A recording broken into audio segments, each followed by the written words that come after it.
মেধা মানে সাহসিকতা, শিক্ষার বাইরেও হয় পথ গঠন। ইতিহাস জানে এমন নাম যারা গড়েছে বিশ্ব সংগ্রাম। ধন্যবাদ মাননীয় মডারেটর, বিজ্ঞ বিচারক মণ্ডলী, বিতার্কিক বন্ধুরা এবং উপস্থিত সুধী। বিতর্ক চলছে এবং আজকের বিতর্কের বিষয় নির্ধারণ করা হয়েছে শিক্ষার দন্যতায় মেধাবী নেতৃত্ব করার প্রধান অন্তরায়। সঙ্গত কারণে বিষয়ের বিপক্ষে অবস্থান করছি।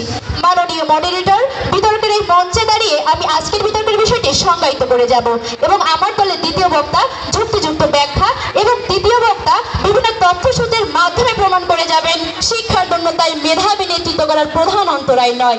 মাননীয় মডারেটর, শিক্ষার দন্যতায় মেধাবী নেতৃত্ব করার প্রধান অন্তরায় এ বাক্যটি বোঝায় যে নেতৃত্ব গঠনের জন্য প্রয়োজনীয় মেধা এবং দক্ষতার বিকাশে শিক্ষার অভাব একটি প্রধান বাধা।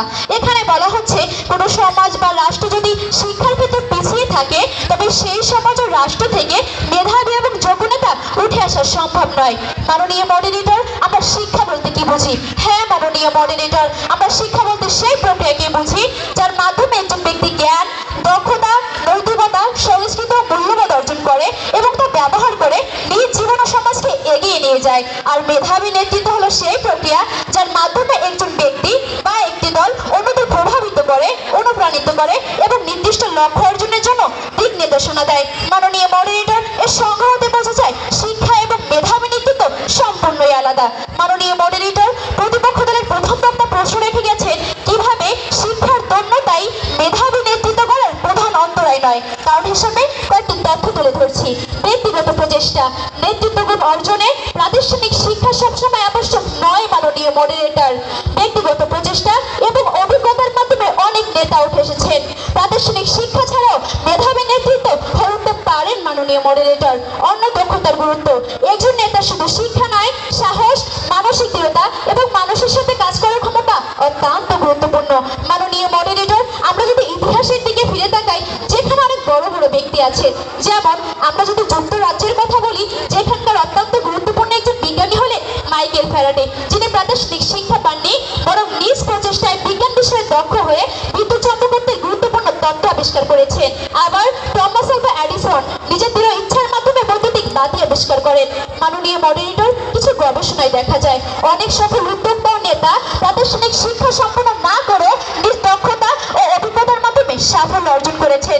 এমন এক বাস্তব প্রমাণ হলেন মাদার তেরেসা, যিনি তার নেতৃত্ব সেবা ও মানবিক কাজের মধ্য দিয়ে প্রকাশিত হন। প্রাতিষ্ঠানিক শিক্ষা সীমাবদ্ধতা তাকে বেঁধে রাখতে পারেনি। মাননীয় মডারেটর, কেন প্রাতিষ্ঠানিক শিক্ষা সীমাবদ্ধতা তাকে বেঁধে রাখতে পারেনি? প্রশ্ন রইল প্রতিপক্ষের কাছে, আশা করি সুস্পষ্ট উত্তর পাবো।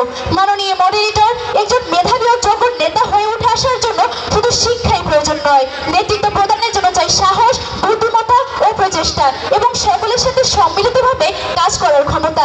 যে গুণাবলীগুলো উচ্চ শিক্ষিত হলেই তার মাঝে থাকে না। মাননীয় moderator, intelligence class character, that is the goal of true education. বুদ্ধিমত্তা এবং চরিত্রই প্রকৃত শিক্ষার লক্ষণ বলেছিলেন মার্টিন লুথার কিং জুনিয়র। মার্কটওয়েন বলেছিলেন, I have never late my schooling interfere with my education. আমি কখনো স্কুলিংকে আমার শিক্ষার পথে বাধা হতে দেইনি। মাননীয় মডারেটর, মার্কটওয়েন সহ এমন অনেক জ্ঞানী ও বুদ্ধিমান ব্যক্তিরা এটাই বলেন যে শুধু শিক্ষাই মানুষকে নেতৃত্ব প্রদান করে না, এর জন্য চাই সাহস, বুদ্ধিমত্তা ও মানসিক দৃঢ়তা। তাই তো আবারও মনে করাতে এসেছি সেই ছন্দের কথা, শিক্ষার অভাব নয় অন্তরায়, প্রত্যয় যার সে পথ ঠিকই পায়। প্রতিভা জাগে, স্বপ্নে তাকে, নেতৃত্ব থাকে কাজের ফাঁকে। শিক্ষা বড় তবে মনোবল বড়, নেতৃত্ব করে ইতিহাস গড়। মাননীয় মডারেটর, তাই